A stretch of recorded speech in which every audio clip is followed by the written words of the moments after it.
Assalamualaikum warahmatullahi wabarakatuh. Kenalkan, nama saya Fania Aprilia Sultio dengan NIM 230304248. Saya dari Fakultas Ekonomi dan Bisnis, Program Studi Manajemen, kelas 2 Rek A MGT 5. Pada video kali ini, saya akan menjelaskan materi mengenai pengantar manajemen guna memenuhi tugas UTS dari Bapak Iqbal Ahmad, SEMM.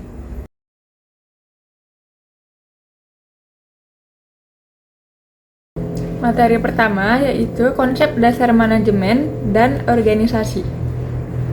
Pengertian organisasi. Pengertian organisasi menurut Griffin tahun 2002, organisasi adalah sekelompok orang yang bekerja sama dalam struktur koordinasi tertentu dalam mencapai serangkaian tujuan tertentu. Sedangkan menurut Ernie dan Kurniawan tahun 2005, organisasi adalah sekumpulan orang atau kelompok yang memiliki tujuan tertentu dan berupaya untuk mewujudkan tujuannya tersebut melalui kerjasama. Jenis-jenis organisasi. Yang pertama, organisasi profit. Contohnya yaitu perusahaan besar, perusahaan kecil, koperasi, dan perusahaan multinasional. Yang kedua, organisasi non-profit atau nirlaba, contohnya yaitu pemerintah pusat, pemerintah daerah, pemerintah kota, lembaga pendidikan negeri, dan yayasan sosial. Sumber daya organisasi. Sumber daya organisasi terbagi menjadi 5, yaitu sumber daya manusia, sumber daya informasi, sumber daya fisik, sumber daya keuangan, dan sumber daya alam. Pengertian manajemen. Proses menurut James F. Stoner, manajemen adalah proses perencanaan, pengorganisasi, pengarahan, dan pengawasan usaha-usaha para anggota organisasi dan penggunaan sumber daya organisasi lainnya agar mencapai tujuan yang telah ditetapkan. Seni. Yang kedua, seni atau art. Menurut Mary Parker Follett, manajemen adalah seni dalam menyelesaikan pekerjaan melalui orang lain. Yang ketiga, ilmu atau sains. Menurut Luther Gulick, manajemen merupakan bidang pengetahuan yang berusaha secara sistematis untuk memahami mengapa dan bagaimana manusia bekerja sama untuk menghasilkan sesuatu bermanfaat bagi kemanusiaan. Yang keempat, profesi. Manajemen sebagai profesi merupakan suatu bidang pekerjaan yang dilakukan oleh orang-orang yang memiliki keahlian dan keterampilan sebagai kader, pemimpin, atau manajer pada sesuatu organisasi atau perusahaan tertentu. Fungsi-fungsi manajemen. Ada 4 fungsi manajemen, yaitu yang pertama, planning atau perencanaan, yaitu proses menetapkan sasaran organisasi dan cara mencapainya. Yang kedua, organizing atau pengorganisasian, yaitu proses pengaturan dan alokasi tugas wewenang dan sumber daya untuk mencapai sasaran. Yang ketiga, actuating atau pengarahan dan pengimplementasian, yaitu proses penggerakan agar orang bermotivasi melakukan tugas. Yang keempat, controlling atau pengawasan dan pengendalian, yaitu proses untuk memastikan bahwa kegiatan tetap mengarah pada sasaran. Fungsi operasional dalam manajemen. Yang pertama, manajemen sumber daya manusia. Manajemen sumber daya manusia adalah penerapan manajemen berdasarkan fungsinya untuk memperoleh sumber daya manusia yang terbaik bagi bisnis yang kita jalankan dan bagaimana sumber daya manusia yang terbaik tersebut dapat dipelihara dan tetap bekerja bersama kita dengan kualitas pekerjaan yang senantiasa konstan ataupun bertambah. Dan yang kedua, manajemen pemasaran. Manajemen pemasaran adalah kegiatan manajemen berdasarkan fungsinya yang pada intinya berusaha untuk mengidentifikasi apa sesungguhnya yang dibutuhkan oleh konsumen. Dana bagaimana cara pemenuhannya dapat diwujudkan. Dan yang ketiga, manajemen operasional atau produksi. Manajemen produksi adalah penerapan manajemen berdasarkan fungsinya untuk menghasilkan produk yang sesuai dengan standar yang ditetapkan berdasarkan keinginan konsumen. Dengan teknik produksi yang seefisien mungkin, dari mulai pilihan lokasi produk sehingga produk akhir yang dihasilkan dalam proses produksi. Yang keempat, manajemen keuangan. Manajemen keuangan adalah kegiatan manajemen berdasarkan fungsinya yang pada intinya berusaha untuk memastikan bahwa kegiatan bisnis yang dilakukan mampu mencapai tujuannya secara ekonomis, yaitu diukur berdasarkan profit. Yang kelima, manajemen informasi. Manajemen informasi adalah kegiatan manajemen berdasarkan fungsinya yang pada intinya berusaha memastikan bahwa bisnis yang dijalankan tetap mampu untuk terus bertahan dalam jangka panjang.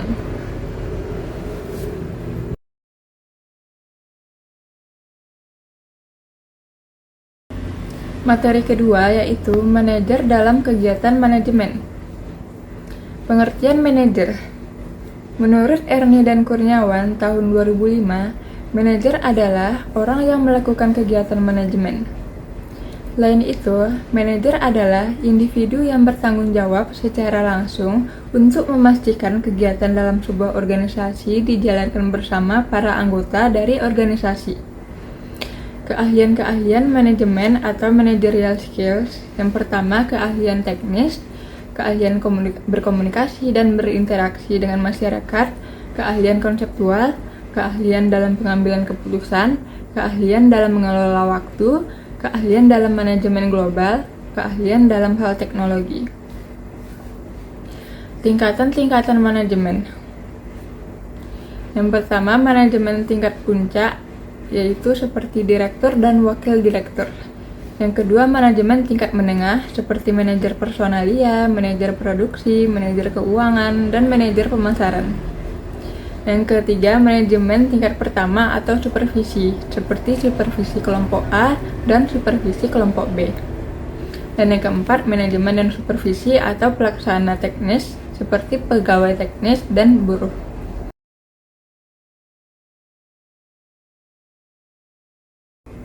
Materi ketiga yaitu tanggung jawab sosial dan etika manajemen. Tanggung jawab sosial perusahaan. Tanggung jawab sosial perusahaan atau corporate social responsibility adalah bentuk kepedulian perusahaan terhadap lingkungan eksternal perusahaan melalui berbagai kegiatan yang dilakukan dalam rangka penjagaan lingkungan, norma masyarakat, partisipasi pembangunan, serta berbagai bentuk tanggung jawab sosial lainnya. Strategi pengelolaan tanggung jawab sosial perusahaan. Yang pertama, strategi reaktif, yaitu kegiatan bisnis yang melakukan strategi reaktif dalam bentuk sosial, cenderung menolak atau menghindarkan diri dari tanggung jawab sosial. Yang kedua, strategi defensif.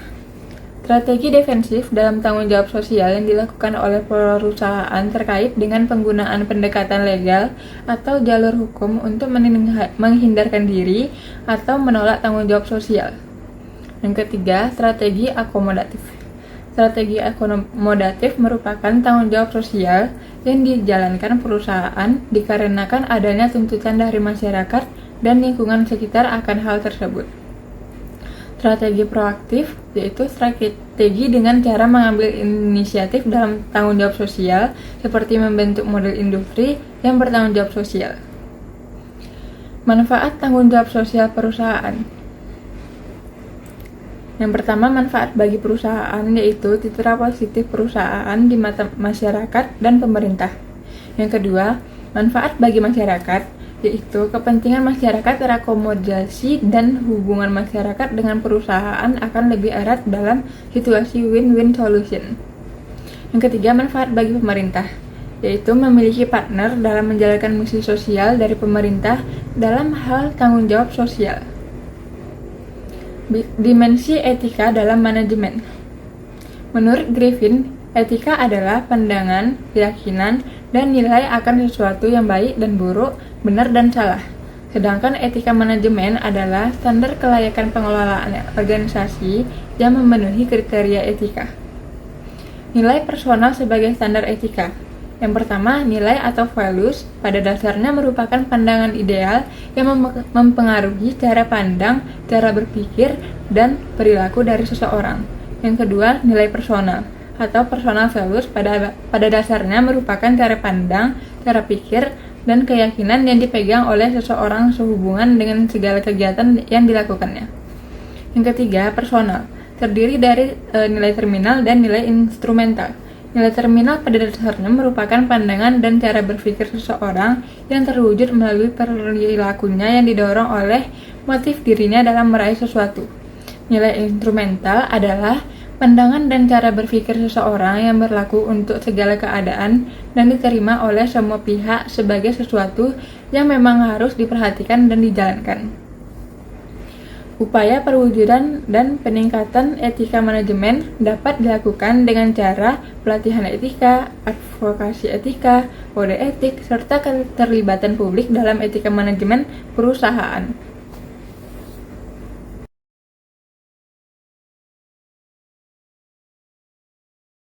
Materi keempat yaitu perencanaan dan manajemen strategi. Perencanaan merupakan proses menetapkan sasaran dan tindakan yang perlu untuk mencapai sasaran tersebut. Hierarki rencana organisasi ada dua, yaitu yang pertama perencanaan strategi, yaitu perencanaan yang didesain oleh manajer tingkat tinggi untuk memenuhi sasaran organisasi secara luas. Yang kedua, perencanaan operasional.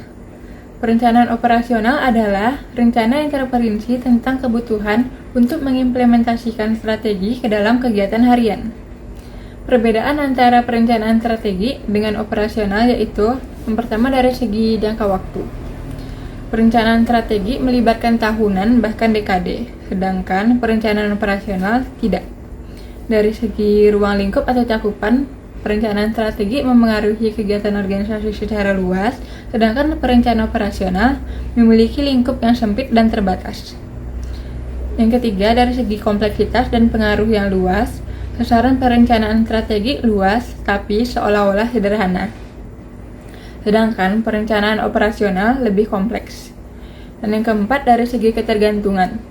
Jika sebuah organisasi ingin efektif, maka rencana dan sasaran operasional harus mencerminkan rencana dan sasaran strategi, sebaik misi organisasi yang lebih luas. Evolusi konsep strategi. Strategi adalah program luas untuk menentukan dan mencapai tujuan organisasi, respon organisasi pada lingkungannya sepanjang waktu.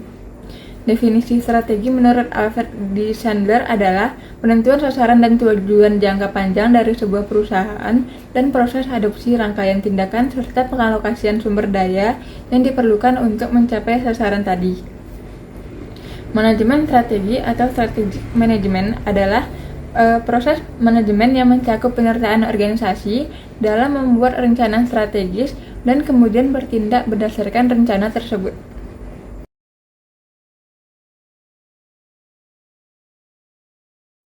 Materi kelima yaitu mendirikan dan memperbaharui organisasi.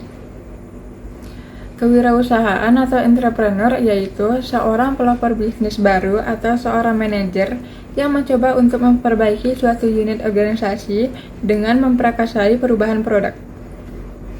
Fungsi wirausahawan adalah kemampuan mengambil faktor-faktor produksi seperti lahan, tenaga kerja, dan modal dan menggunakannya untuk memproduksi barang dan jasa. Menurut Paul H. Wilken, kewirausahaan mencakup mengawali perubahan dalam produksi, sedangkan manajemen mencakup koordinasi proses produksi yang sudah berjalan.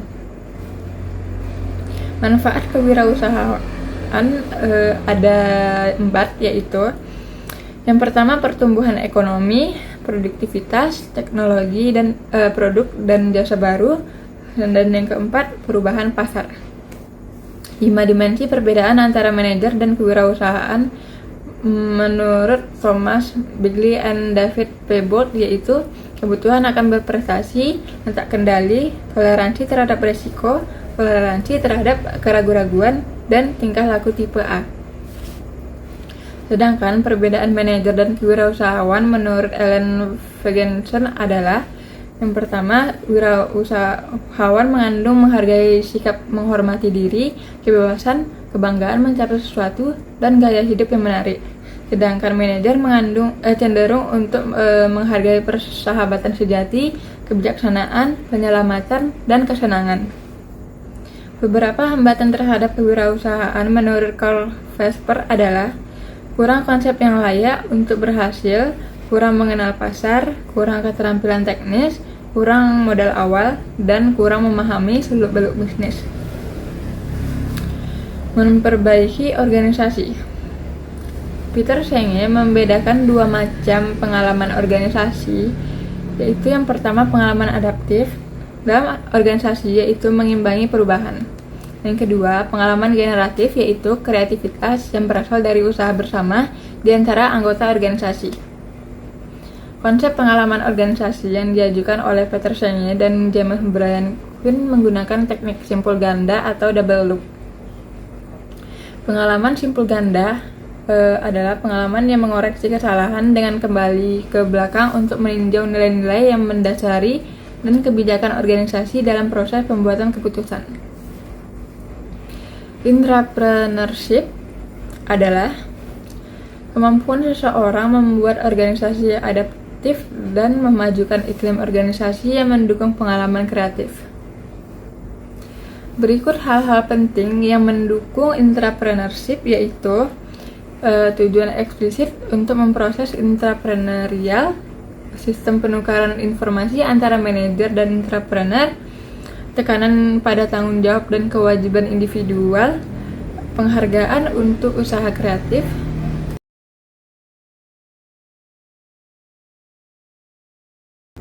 Materi keenam yaitu manajemen sumber daya manusia. Pengertian manajemen sumber daya manusia. Manajemen sumber daya manusia adalah proses serta upaya untuk merekrut, mengembangkan, memotivasi, serta mengevaluasi keseluruhan sumber daya manusia yang diperlukan perusahaan dalam pencapaian tujuannya. Proses manajemen sumber daya manusia atau SDM yaitu yang pertama, Human Resource Planning atau perencanaan SDM adalah merencanakan kebutuhan dan pemanfaatan SDM bagi perusahaan. Yang kedua, Personal Procurement atau penyediaan tenaga kerja adalah mencari dan mendapatkan sumber daya manusia, termasuk di dalamnya rekrutmen, seleksi, dan penempatan serta kontrak tenaga kerja. Yang ketiga, Personal Development atau pengembangan SDM adalah mengembangkan sumber daya manusia, termasuk di dalamnya program orientasi tenaga kerja, pendidikan, dan pelatihan. Yang keempat, Personal Maintenance atau pemeliharaan tenaga kerja adalah memelihara sumber daya manusia, termasuk di dalamnya pemberian insentif, jaminan kesehatan dan keselamatan tenaga kerja, pemberian penghargaan, dan lain sebagainya. Yang kelima, Personal Utilization atau pemanfaatan tenaga kerja adalah memanfaatkan dan mengoptimalkan sumber daya manusia, termasuk di dalamnya promosi, demosi, transfer, dan juga separasi.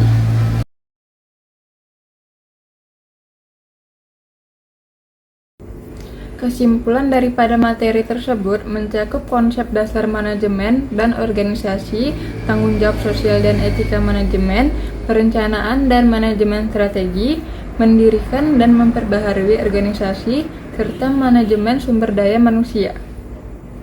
Dalam keseluruhan, topik-topik ini memberikan pemahaman mendalam tentang bagaimana manajer mengelola sumber daya dan mengarahkan organisasi untuk mencapai tujuan dengan memperhatikan tanggung jawab sosial, etika, serta faktor internal dan eksternal yang memengaruhi kesuksesan organisasi. Demikian materi yang dapat saya sampaikan tentang pengantar manajemen. Mohon maaf apabila ada kekurangan. Sekian dan terima kasih. Assalamualaikum warahmatullahi wabarakatuh.